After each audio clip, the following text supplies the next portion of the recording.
درود دوستان، امیدوارم خوب باشید. تو این ویدیو میخوایم بریم با هم کلیسای جامع شهر میلان، دومو د میلانو و داستان 6 قرن تاریخ در یک شاهکار معماری رو با هم ببینیم و بشنویم.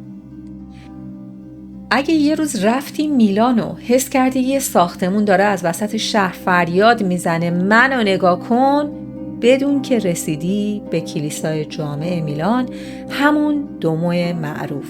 یه پروژه معماری که 6 قرن، بله 600 سال طول کشیده و هرچی هنرمند و معمار زبده بوده از قرون وسطا تا دوران ناپلئون اومده یه دستی بهش زده و رفته و نتیجه شد بنایی شگفت‌انگیز و سر به فلک کشیده که تنها یک ساختمون نیست، انگار که 6 قرن تاریخ رو در دل سنگ‌های مرمر خود به یادگار نگه داشته. کلیسایی با ابعاد شگفت‌آور که حدود 12,000 متر مربع مساحت داره و میتونه تا 40,000 نفر رو در خودش جا بده. این بنا نه تنها بزرگترین کلیسای ایتالیاست، بلکه یکی از بزرگترین کلیساهای جهان به شمار میره. شاید فکر کنید که کلیسای سن پیتر که در روم هست بزرگترین کلیسای ایتالیا باشه، ولی میخوام یادآوری بکنم که کلیسای سن پیتر در خاک واتیکان قرار داره و واتیکان هم یک کشور مستقل از ایتالیاست. خب برگردیم به میلان و دومو میلان. شروع ساخت این کلیسا از سال 1386 میلادی بوده، ولی خب مثل پروژه‌های ساختمانی ایران هی تعویق خورده، هی تغییر کرده، یکی مرده، یکی قهر کرده، بودجه نبوده، جنگ شده، تا اینکه بالاخره در سال 1965 گفتن بس دیگه، تمومش میکنیم. ویسکونتی، رئیس خاندان ویسکونتی که از قرن 13 تا 15 کنترل میلان رو تو دست داشتن، یک دوک قدرتمند، جاه طلب و البته عاشق معماری‌های با عظمت بود که دستور ساخت کلیسا رو داد و گفت معمارای فرانسوی و آلمانی بیان با جدیدترین سبک‌های گوتیک کلیسایی بسازن که نفس بیننده رو بند بیاره. حتی دستور داد سنگ‌های مرمر درجه 1 از کوه‌های شمالی بیارن تا برای همیشه یه بنای افسانه‌ای تو قلب میلان جا بذاره. ویسکونتی کل معادن مرمر مشهور کاندولیا در شمال ایتالیا رو وقف ساخت کلیسا کرد. سبک کلیسا یه خورده گوتیک، یکم رنسانس و یه تاچ نئوکلاسیکه و بالای 3400 تا مجسمه داره. روی بام این کلیسا که قدم بزنی فکر میکنی وسط یه جنگل از مناره و قدیسان و فرشتگان و تندیس‌های اسطوره‌ای و تمثیلی گم شدی. در ادامه البته بام کلیسا رو هم با هم دیگه میبینیم. اون بالا یه تندیس طلایی با شکوه هم هست به اسم مادونینا، بانوی طلایی که نماد میلانه و ملت قسم میخورن اگه هوا صاف باشه میتونن از هر جای شهر این تندیس رو ببینن و یک جوری این تندیس رو دوست دارن که یک قانون نانوشته گذاشتن که هیچ ساختمونی از اون بلندتر نباشه. البته اگر هم ساختمون بلندتری از اون بسازن، یک کپی حالا یه ذره کوچیکتر از اون میذارن بالای ساختمون جدید که دل مادونینا نشکنه. داخل کلیسا بی نهایت بزرگ و پرجلوه است. از نکات جالب این دوران اینه که نوابغی مثل لئوناردو داوینچی و برامانته هم برای طراحی بخشایی از کلیسا وارد میدان شد. در سال 1488 مسابقه‌ای برای طراحی گنبد اصلی یا کاپولا برگزار شد که لئوناردو و برامانته هم مدل‌های پیشنهادی خودشون رو ارائه دادن. البته گفته میشه بعداً لئوناردو طرحش رو پس گرفت.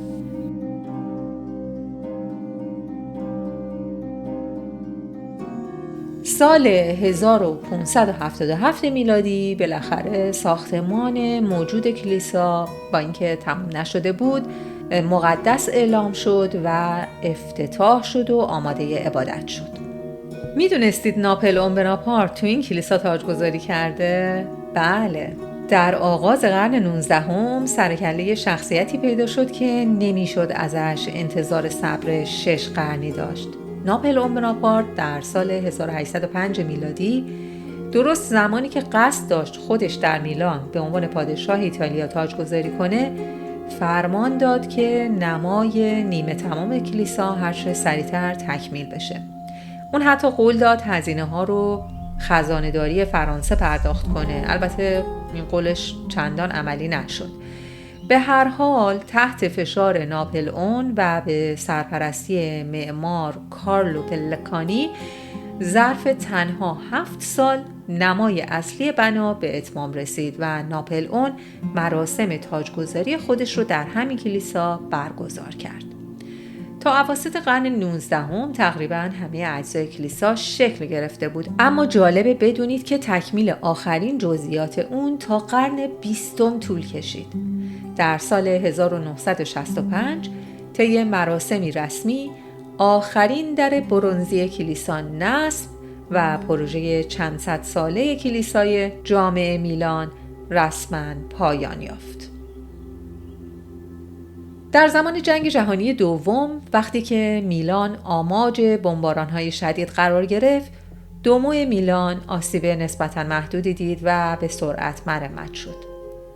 کلیسای جامع میلان حاصل 6 قرن کار و سلیقه‌های متنوعه و در نتیجه ترکیبی منحصر به فرد از سبک‌ها و عناصر معماری رو به نمایش می‌گذاره.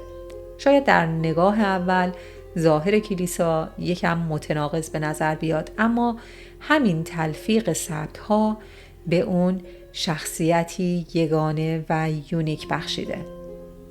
فضای داخلیش اونقدر عظیمه که 40,000 نفر توش جا میشن.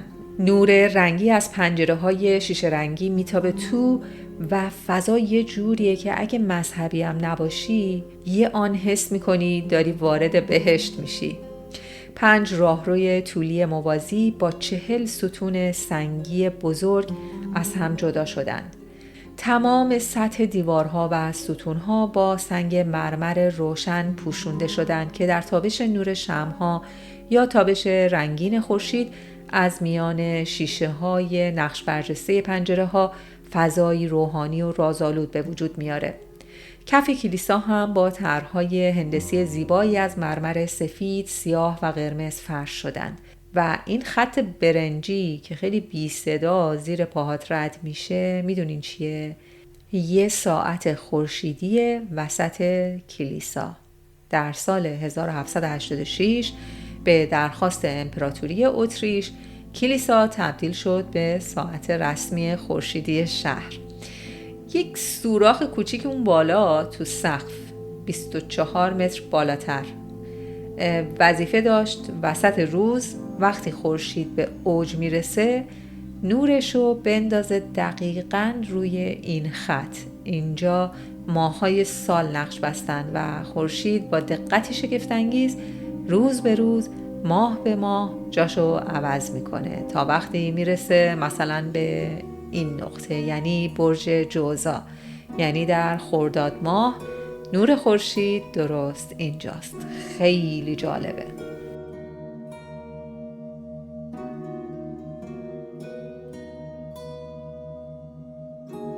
این محراب اصلی کلیسای جامع شهر میلانه. یکی از مهمترین و مقدسترین بخش‌های این کلیسای عظیمه، هم از نظر مذهبی و هم از نظر هنری. این محراب قلب تپنده مراسم عشای ربانیه، جایی که کشیش یا اسقف اعظم در مراسم‌های اصلی مثل کریسمس، عید پاک یا مراسم قدیسان بر سر اون میسته، دعا میخونه و نان و شراب مقدس رو تقدیس میکنه.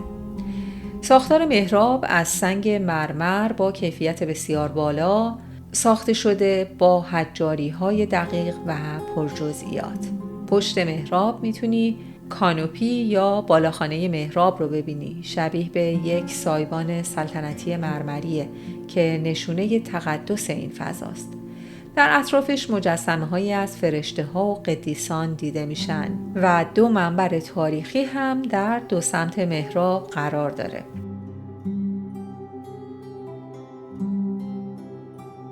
دقیقاً بالای محراب نور طبیعی از پنجره‌های شیشه‌ای رنگی پشت کلیسا میتابه، طوری که وقتی نور از بیرون بیاد انگار محراب داره از درون میدرخشه. بعضی وقتا در مناسبت‌های خاص تابوت‌های مقدس یا اشیای مذهبی ویژه روی این محراب گذاشته میشن تا مردم بیان اونا رو ببینن. حالا یکم بالاتر رو ببینید، اون نور قرمز کوچیک رو میبینی؟ بنا به باور کلیسا یکی از میخ‌هایی که در مصلوب شدن حضرت مسیح استفاده شده دقیقاً اون بالا توی محفظه طلایی و مخفی پشت همون نور قرمز پنهان شده. انگار خدا گفته باشه اینو بذاریم بالا کسی به اجازه بهش دست نزنه. و هر سال فقط یک بار تو مراسمی به اسم ریتو دلا نیولا اسقف اعظم میلان سوار یه ابر معلق میشه. بله واقعا یه جور ماشین پرنده قرون وسطایی سوار اون میشه و با تشریفاتی تمام میاد بالا که اون میخو بیاره پایین و به مردم نشون بده. یه جور نمایش مذهبی مکانیکی هنری که حتی اگه داوینچی هم زنده بود مطمئنا سرپا میستاد و براشون دست میزد. در کنار محراب اصلی بزرگترین ارگ ایتالیا قرار داره که با 15800 لوله صدایی پرشکوه و روحانی به فضای کلیسا میبخشه. این ارگ در دهه 1930 ساخته شده و در سال 1986 به طور کامل بازسازی شده.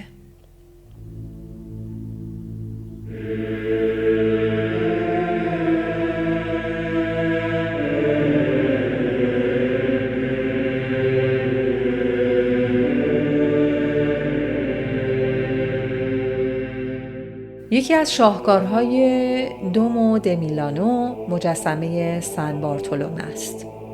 در سکوت سنگی کلیسای دومو این مجسمه چون فریادی بی کلام روبروی نگاه زائران ایستاده.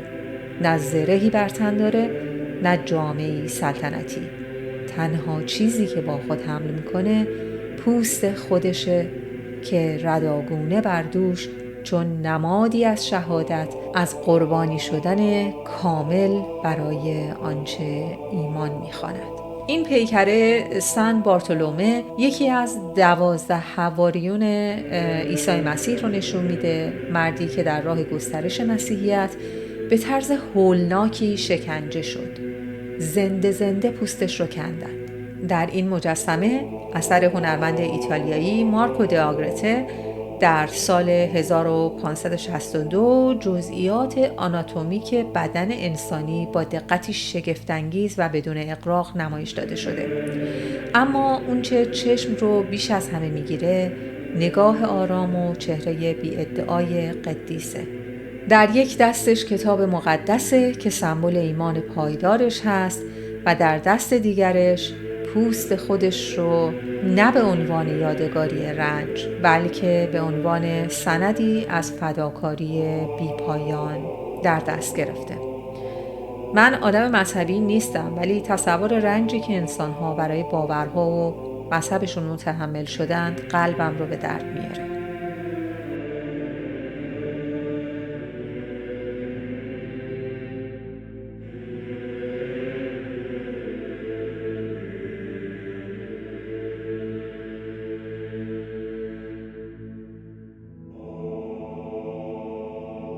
اینجا به در بسته و نرده‌های آهنی برخوردیم و بله درست حد زدید، اینجا خیلی مقدسه. اینجا مقبره سن کارلو است و برای باورمندان اونقدر قداست داره که فقط افراد خاص مثل روحانیون، پاپ‌ها یا مهمان‌های ویژه اجازه ورود دارن. اینجا احتمالاً لباس‌ها و اشیاء مقدس سن کارلو نگهداری میشه، ولی خب حالا از پله‌ها بریم پایین و مقبره سن کارلو که پیکر مومیایی ایشون اونجا قرار داره رو با هم دیگه ببینیم. از پله‌ها که میریم پایین سمت راستمون چپل ریلیکس هست، همون نیایشگاهی که پشت اون نرده‌های آهنی بود اونجا قرار داره، در سمت راست قرار داره و در سمت چپ کریپت آف سان کارلو یا تابوت شیشه‌ای ایشون قابل مشاهده است. این تابوت از شیشه و نقره ساخته شده. در مرکز دارید میبینید که شامل پیکر مومیایی شده ایشون، حالا یا لباس پوشیده سان کارلو هست که با شکوهی خاص به نمایش گذاشته شده. تزئینات پرنقش و نگار سقف روایاتی از زندگی و معجزات کارلو بروموآ رو با سبک هنری باروک به تصویر کشیدن. مجسمه‌هایی از فرشتگان و قدیسان در اطراف تابوت در بالا قرار دارن که احترام به جایگاه معنوی ایشون رو نشون میده. حالا من خودم خیلی کنجکاو شدم که ببینم سان کارلو بروموآ کی بوده که اینقدر برای مردم مقدسه و اینقدر دوستش دارن. ایشون اسقف اعظم میلان در قرن 16 بود. نه فقط یک روحانی با مقام بالا بلکه یک قهرمان واقعی برای مردم زمان خودش بود. در زمان طاعون وقتی همه فرار کردند، کارلو در خیابون موند، دارو و نون پخش کرد و با جونش از مردم محافظت کرد. بعد از مرگش اونقدر مردم دوستش داشتن که نه تنها قدیس شد بلکه براش یکی از باشکوه‌ترین مقبره‌های شیشه‌ای رو در میان کلیسای جامع میلان ساختند.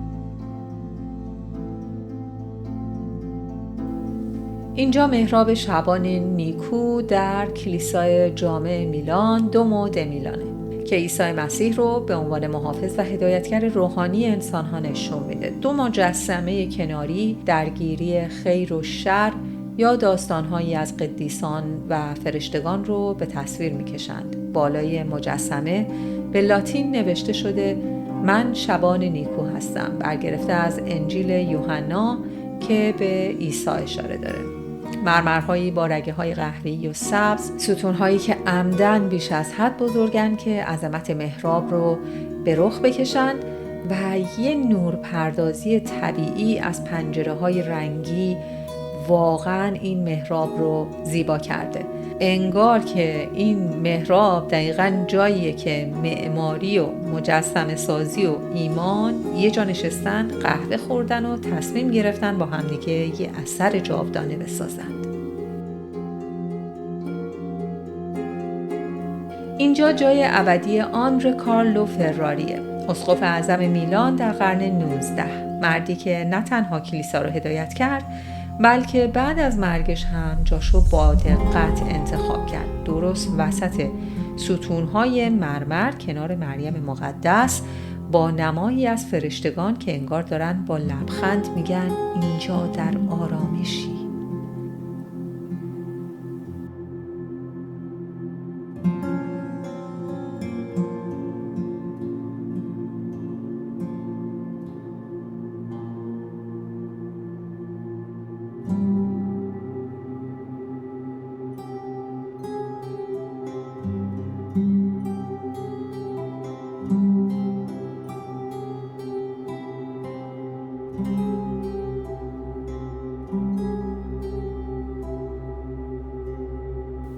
این یکی از همون پنجره‌های کلیسای دومو شهر میلانه که وقتی نور ازشون میگذره کل کلیسا تبدیل میشه به یک نمایش نور و رنگ آسمانی.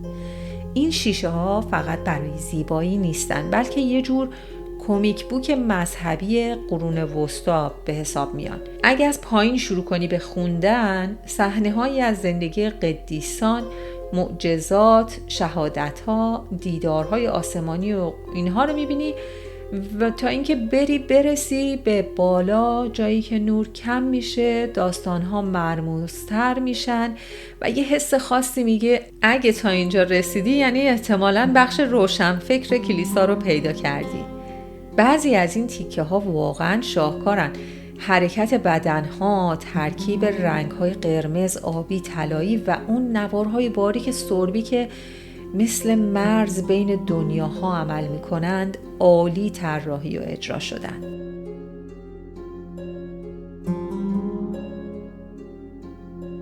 رفتم توی یکی از گوشه های دو مد میلان که نه در طلایی داشت نه نورافکن، ولی حس می‌کردی یه چیزی اونجاست که باید ببینی و اون اونجا بود. لباسی که مثل صلیب بود، صلیبی که لباس پوشیده بود، نمیدونم چجوری توصیفش کنم، و پشت اون چهره‌ای که انگار داره از پشت قرنها بهت نگاه میکنه و میگه هر ردایی ردای پادشاه نیست، بعضی رداها ردای رنجن. نه قاب داشت نه تزیین سنگین، ولی اون سکوتی که جلوی شیشه بود از هر محراب پرزرق و برقی سنگین تر بود. روی اون لوح سنگی به لاتین نوشته به یاد یوانی برتینی که هنر نقاشی که در شرف فراموشی بود رو احیا کرد، گسترش داد و کامل ساخت، تا جایی که نقاشی‌های آسیب دیده را با مهارت بازسازی کرد و از همه پیشینیان خود پیشی گرفت. او با شایستگی ریاست کارگاه کلیسا را بر عهده داشت. سال 1849 میلادی.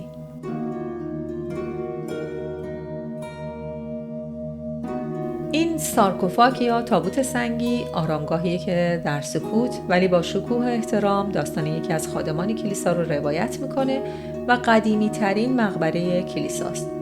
پایین این تابوت 6 تندیس ایستادند در قاب‌های شبیه طاق‌های گوتیک کلیسا و هر کدومشون نماینده یکی از حواریون یا قدیسان هستند، مثل محافظانی خاموش که دارن از این پیکر پاسداری میکنند.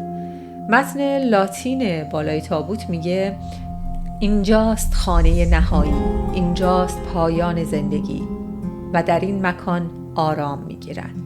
در پایان هم ذکر شده سال 1387 میلادی، یعنی این آرامگاه یکی از قدیمی ترین مقبره های کلیساست.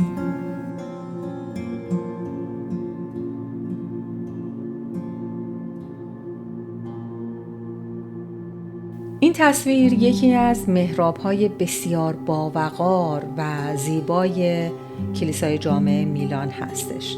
ترکیبی از نقاشی مذهبی، معماری کلاسیک و مجسمه سازی که در سکوت و تقارن حضور مقدس خودش رو حفظ کرده.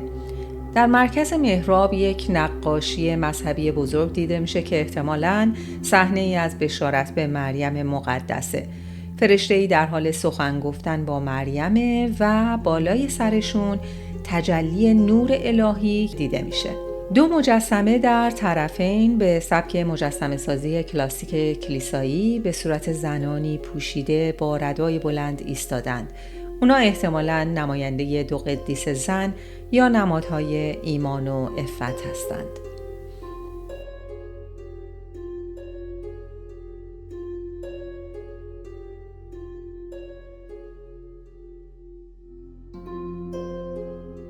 اینجا هم اتاق اعترافه یا چیزی که به تعبیر من بهش میگم پادکست یه نفره با خدا. از بیرون شبیه کمد چوبی شیکه، ولی از داخل واقعا احتمال داره که یک صحنه تئاتر دراماتیک درش اتفاق بیفته. یه نفر میاد میشینه، نفس عمیق میکشه و میگه پدر من گناه کردم، و اون طرف کشیش پشت اون توری آهنی با نگاهی که انگار قبلا همه چیز رو میدونه فقط یک سری تکون میده و میگه بگو فرزندم، گوش میکنم.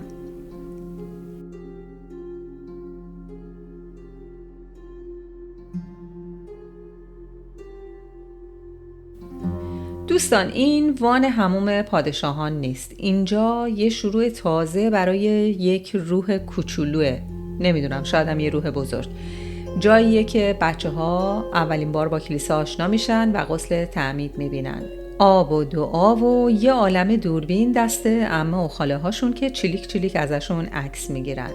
بعضی وقتا من دیدم که این کشیش ها خیلی دیگه میخوان غسل تعمید بدن بچه ها رو و یک دفعه بچه ها رو زیر آب فرو میکنن و بچه بدجوری با کلیسا آشنا میشه.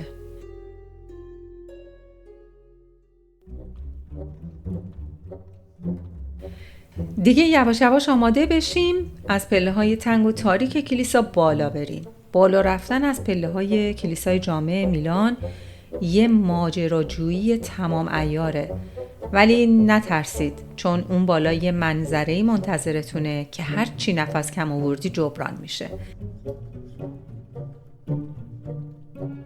همین که بری بالا میرسی به بام کلیسا، جایی که حس میکنی وسط یه جنگل سنگی از مناره ها و مجسمه ها ایستادی و اما ستاره بام مادونینا، همون مجسمه طلایی درخشان که انگار از خورشید یه لقمه نور دزدیده.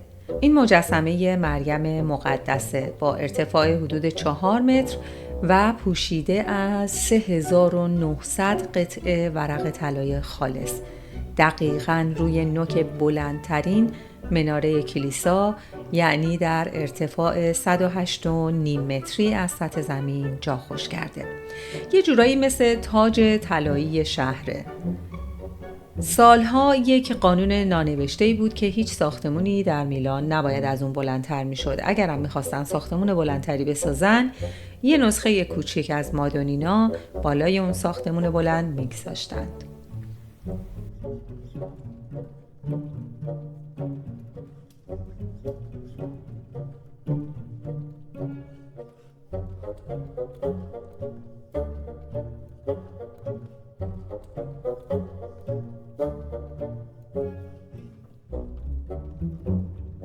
وقتی از اون بالا به شهر نگاه میکنی میتونی میلانو زیر پاهات ببینی. اگه هوا صاف باشه که توی شمال ایتالیا خیلی کمیابه، حتی آلپ هم از دور خودی نشون میده. خلاصه بگم هر قدمی که روی این بام برمیداری هم لذت بصریه، هم یه جور احترام به قرنها هنر و تاریخ.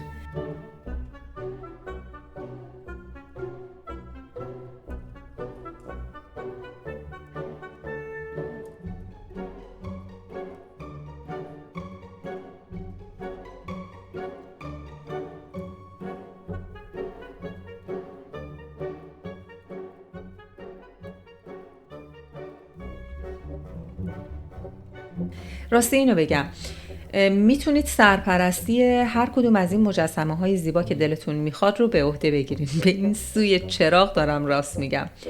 کلیسا بیشتر از 3400 مجسمه، مناره، فرشته، قدیس و تزیینات سنگی داره و نگهداری این حجم از جزئیات به خصوص با آلودگی شهری و گذر زمان به شدت گرون و وقتگیره. همونطور که میبینید بعضی از این مجسمه ها خیلی کدر شدن و رنگشون تیره شده، بنابراین نیاز به مراقبت بیشتر دارن. نهاد رسمی نگهداری دومو د میلانو یه طرحی ارائه کرد که طبق این طرح مردم میتونن با پرداخت پول یک مجسمه یا مناره رو به نام خودشون ثبت بکنن و خیلی‌ها این کار رو به عنوان یادبود برای عزیزانشون یا حتی تبلیغ برند یا مؤسسه‌شون انجام میدن. با این کار کلیسا تونسته میلیون‌ها یورو برای ترمیم و نگهداری دومو د میلانو جمع بکنه بدون اتکا به منابع دولتی صرف. حالا شما کدوم یک از این مجسمه ها رو دوست دارید که به نامتون باشه؟ ولی فکر کنم خیلی گرون باشه.